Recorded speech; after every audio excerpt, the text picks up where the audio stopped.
Gauteng Premier Lesufi has confirmed the transfer of the community safety portfolio to his office in an effort to intensify the province's fight against crime.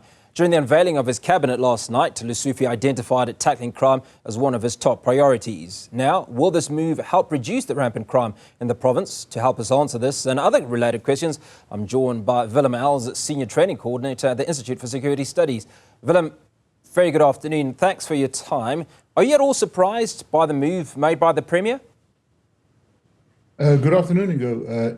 Yeah, we are surprised that it happened, but it also gives us an indication of the focus that Premier Lesufi want to place on the combating of crime as it affects everyone in the province. We also see that some months ago, he already started to focus on combating of crime. Yeah, he certainly did. Now, what specific changes do you expect to see in the management and execution of community safety initiatives now that the responsibility has been transferred to the Premier's office? Well, in the first place, it will make your decision making much faster and quicker. It will shorten your administration sort of line of administration. So in that matter, it will really to sort of speed up your decision making, etc. But we must also remember that in the Premier, as well as the municipal police or the provincial police, as they call them, they got limited powers. So it all depends on the cooperation that the Premier and the national or the provincial commissioner of police of Gauteng, their cooperation and how they're going to work together and take hands. That is actually going to indicate or to promote better crime combating. Well, we know this is something that he's passionate about because in his last tenure, he introduced the Amapanyaza, or the crime wardens. What was the initial impact of the crime prevention wardens since their introduction in May of 2023? I think the introduction of these crime wardens was a good idea, but the unfortunate thing about it is that it seems that Mr. Lesufi doesn't have a record that he consults a lot or he does a lot of homework before he actually ventures into something, because this was not very well thought through. Because even if you're the Premier or of a province, I mean, you have to be guided by the Constitution. You have to be guided by the Criminal Procedure Act, etc. Whenever you want to work in law enforcement, you can't just establish and run without fulfilling all the legal obligations. And that seemed to not have happened with the Amapanyaza, as they are known, and that actually hampered the effectiveness of them. Did they enjoy any successes at all? There's been some successes, but it was very limited. It could have been much more. Remember, they initially, when they were appointed, they were not peace officers, and that also limits it. I mean, that gives them the same power of arrest than gives you and me. So that limited their capability a lot. So we hope that with following procedures and also training of these people, empowering them, capacitating them further would then lead to better results.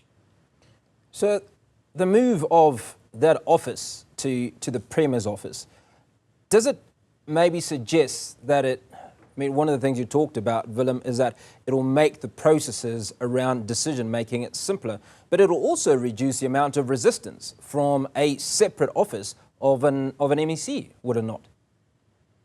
It would, but we must just guard against one of the things that could happen is that the minister or the Premier might now start to act unilaterally and without consultation. So what would be advisable for him if he wants to speed it up, if he wants to do it the way he's doing it now? He has to surround himself with some very good advisors that can advise him, because he himself is not a law enforcement specialist.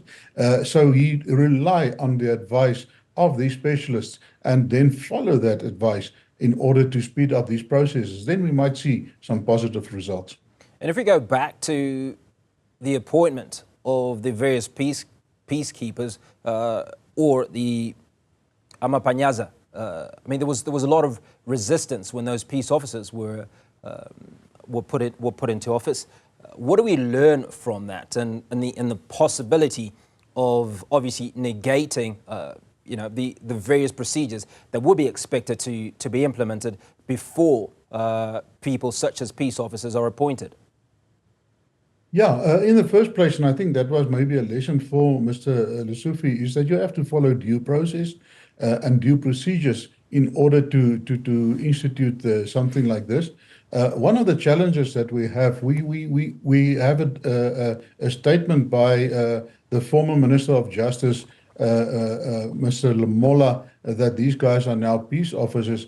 But remember, in terms of the Criminal Procedure Act, these people, if you want to appoint them, or anyone that is appointed as a peace officer, it must be gazetted and go through Parliament, and that we have not seen as yet. So we doubt whether these people are peace officers as yet.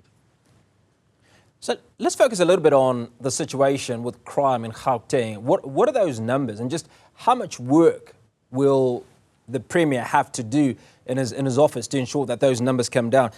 A few months ago, in fact, prior to the election, one of the things he talked about was the installation of cameras across Gauteng in order to curb the level of crime, or at the very least be able to witness and deal with perpetrators. Has that worked? Has that reduced the numbers of crime at the moment? Yeah, all these aids that are being implemented, especially your technological aids that are implemented, it's a very good thing to do that. It really strengthens the hand of the police, but it is also how it is being managed. It's useless if you have all these data and you do not have the manpower or the expertise to actually analyze that or to act on that. So, but if we can advise the Premier, in 2022, the crime prevention strategy by the Police Secretariat was actually rolled out, and it really includes, it also stipulates what the powers are, or what the duties are of every province, and what should be done in every province. If we start with the implementation of this strategy, that is your crime prevention strategy from your civilian secretariat, but also with a national policing strategy. I think if Mr. Lesufi tap into that and see what he can do to implement those strategies, then he will take hand not only with the national police that is working in his province, but also with civil society and private organizations, and with all these other departments that can help in prevention of crime, because prevention of crime is not the sole mandate of the police. Your social development, all the other departments also got a role to play. The police just need to coordinate that. So I think if Mr. Lesufi start with that implementation and see how we can speed up the implementation of those two strategies, I think he will go a long way to safeguard our province.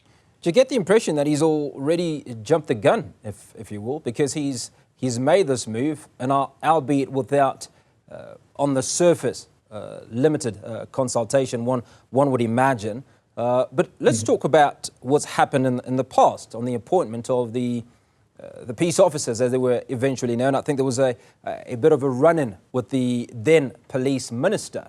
So how's that coordination going to work? We've got a new Minister of Police, Senzo Mchunu, who's taken over from Bheki Cele. We've also got issues around SAPS and their own responsibilities. How's that coordination process going to work, do you think, for the province of Gauteng?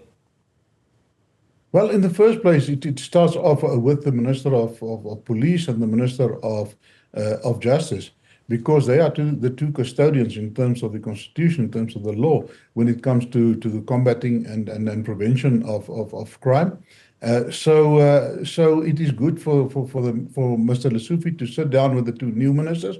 They should come to a common agreement. They should work out a plan and a strategy on how they're going to manage the Amapanyatsi and also his strategies. That it is in line, as I mentioned, with the strategies of the national police as well as the civilian secretariat. Once he's done that, that will actually cut out the conflict and minimize the conflict that we saw that arose. And the conflict between Mr. Lesufi and Mr. Tele was basically because Mr. Lesufi overstepped his line and he trampled on the field of Mr. Tele, where it was his responsibility, and he had to bring him back into line.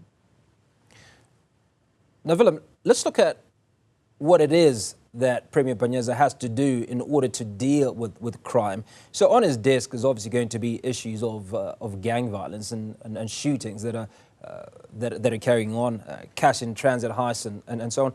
What else do you think is on his desk in terms of dealing with specific crime issues? Well, I think, everything starts off with intelligence. Now, they don't have the mandate for intelligence lies or crime intelligence lies with the South African Police Service. So it would be advisable for him to engage with the national or the provincial commissioner and also the provincial head of crime intelligence. Without intelligence, you're like someone working with a stick, with a white stick. You can't do proactive actions. You don't know how to plan. You don't have that advanced information that can actually assist you to prevent and to counter crime. So it starts off with intelligence, and there they should take hands. No one is an island.